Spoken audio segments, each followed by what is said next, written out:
Shalom anak-anak. Pada hari ini kita akan mempelajari bab 9, yaitu hidup berkelimpahan, yang terambil dari Mazmur 37 ayat 23 dan 1 Korintus 15 ayat 54 sampai 58. Anak-anak bisa baca di dalam halaman 62 sampai 68.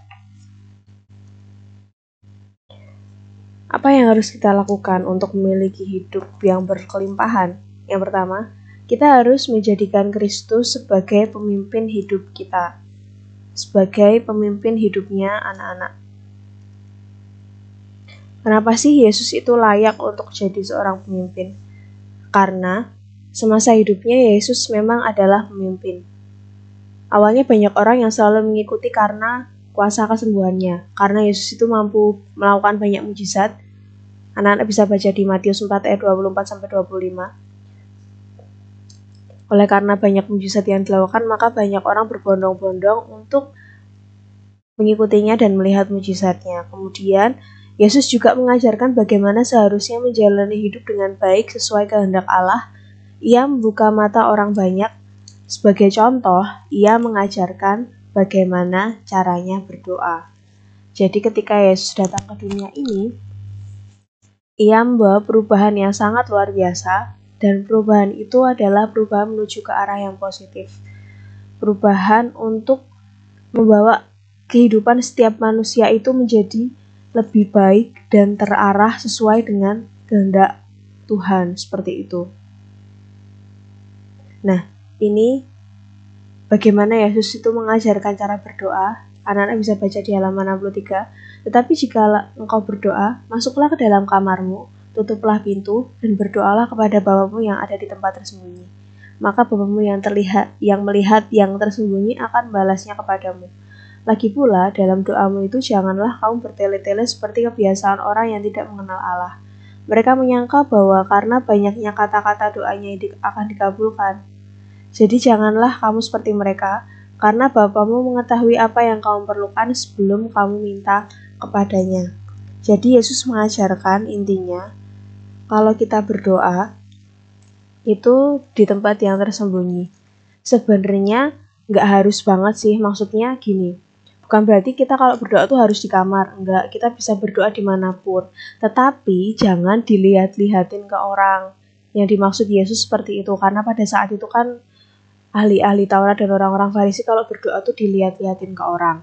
Nah, di sini Yesus mengajarkan bahwa kalau kita berdoa itu jangan dilihat-lihatkan, dalam artian disombong-sombongkan, nih loh aku berdoa, nih loh aku rohani. Nggak seperti itu.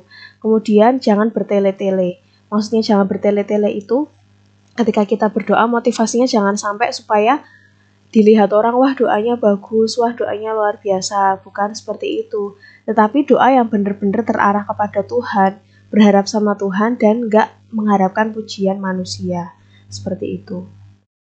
Nah, dari pesan Tuhan Yesus tadi mengenai cara berdoa, kita bisa mempelajari 3 hal.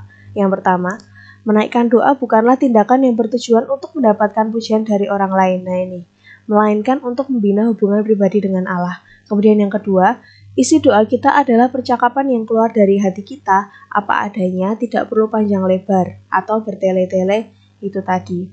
Kemudian yang ketiga, walaupun Allah Bapa mengetahui apa isi hati kita sebelum kita mengucapkannya, namun Ia tetap menunggu sampai kita memintanya, yang berarti bahwa kita menunjukkan ketergantungan kita kepada Allah Sang Pemurah.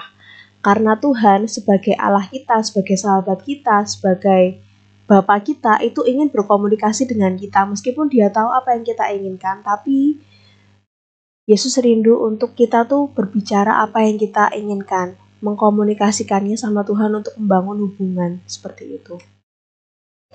Kemudian gimana sih caranya menjadi pengikut Kristus? Menjadi pengikut Kristus itu lebih daripada mereka yang ikut Yesus kemanapun Yesus sudah ada. Waktu zamannya Yesus ada itu loh.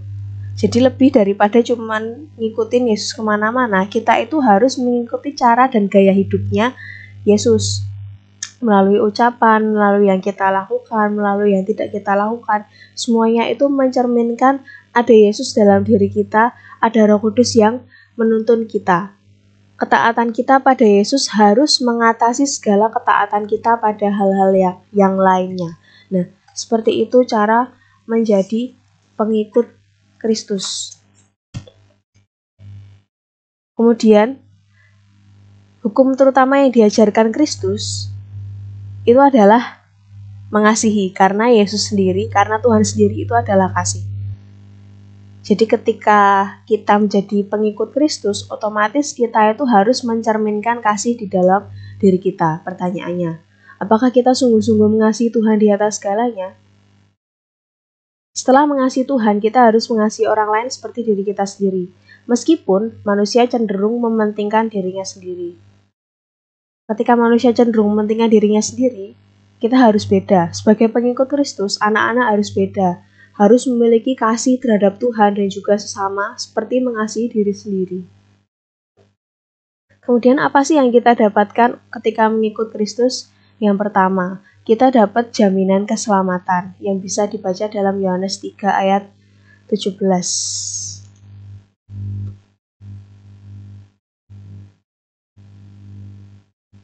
Sebab Allah mengutus anaknya dalam dunia bukan untuk menghakimi dunia, melainkan untuk menyelamatkannya oleh Dia. Jadi, kita akan memperoleh keselamatan bila kita mengakui bahwa Yesus adalah juru selamat kita. Kemudian yang kedua, yang kita peroleh ketika kita mengikut Kristus yaitu hidup yang berkelimpahan. Tertulis dalam Yohanes 10 ayat yang ke-10. Pencuri datang hanya untuk mencuri dan membunuh dan membinasakan. Aku datang, akunya gede bagi Tuhan, supaya mereka mempunyai hidup dan mempunyainya dalam segala kelimpahan. Jadi melalui hubungan yang akrab dengan Tuhan, kita akan mendapat kekuatan untuk menjalani hidup yang mendatangkan kelimpahan yang dikaruniakannya. Jadi ketika kita mengikut Kristus, di situ ada kekuatan. Dan kekuatan itu akan menuntun kita kepada kehidupan yang berkenan di hati Tuhan. Nah, hidup yang berkenan di hati Tuhan itu bisa membawa kita kepada kelimpahan, entah itu dalam hal materi, entah itu dalam hal kasih, entah itu dalam hal damai sejahtera. Kelimpahan itu tidak hanya berbicara mengenai materi, tapi juga kasih. Kita kaya hati, kaya akan kasih, kemudian kaya akan damai sejahtera. Dimanapun kita berada tuh bawa damai, bawa sukacita. Seperti itu, membawa dampak yang positif buat orang-orang sekitar kita. Jadi hidup berkelimpahan itu sangat menyenangkan. Ini merupakan salah satu keuntungan yang bisa kita peroleh ketika kita mengikut Kristus. Nah, kemudian Yesus sendiri itu adalah sumber mata air yang tidak terbatas. Ketika kita menggali dari janji dan kuasa Tuhan yang adalah sumber air yang tiada putusnya mengalirkan berkat dalam hidup kita, maka kita akan menemukan kekuatan yang tidak ada habisnya. Namun ketika kita menggali sumber diri kita sendiri, tentu ada batasnya. Janji Tuhan tidak terbatas pada hal jasmani, tapi juga pada hal yang menjadikan kualitas hidup kita lebih baik. Kita harus menjadi saluran berkat bagi orang lain agar berkat Tuhan terus mengalir dan tidak tersumbat. Jadi ketika kita sudah mendapatkan mata air kehidupan, yaitu Tuhan Yesus, yang membawa berkat dalam hidup kita, maka kita juga harus menjadi berkat bagi orang-orang sekitar kita. Jadi berkat itu terus mengalir dan gak ada habisnya. Kita diberkati dan jadi berkat, seperti itu. Jadi rahasia hidup berkelimpahan adalah bila kita mengasihi Allah dengan sungguh-sungguh. Karena di dalam mengasihi Allah itu ada ketaatan. Di dalam mengasihi Allah itu ada kasih. Di dalam mengasihi Allah itu ada hidup yang terarah dan kekuatan. Jadi kuncinya satu, yaitu mengasihi Allah dengan sungguh-sungguh. Ketika kita mengasihi Allah, maka kita akan taat. Dan ketika kita taat itu ada bonus yang daripada Tuhan, yaitu kita akan hidup berkelimpahan. Entah dalam hal materi, entah dalam hal kasih, entah dalam hal damai sejahtera. Intinya Tuhan akan mencukupkan kita dan tidak akan membiarkan anaknya itu melewati kesusahan yang melebihi kekuatan kita. Jadi untuk materi pada saat ini sampai di situ dulu. Terima kasih, Tuhan berkati. Apabila ada pertanyaan, bisa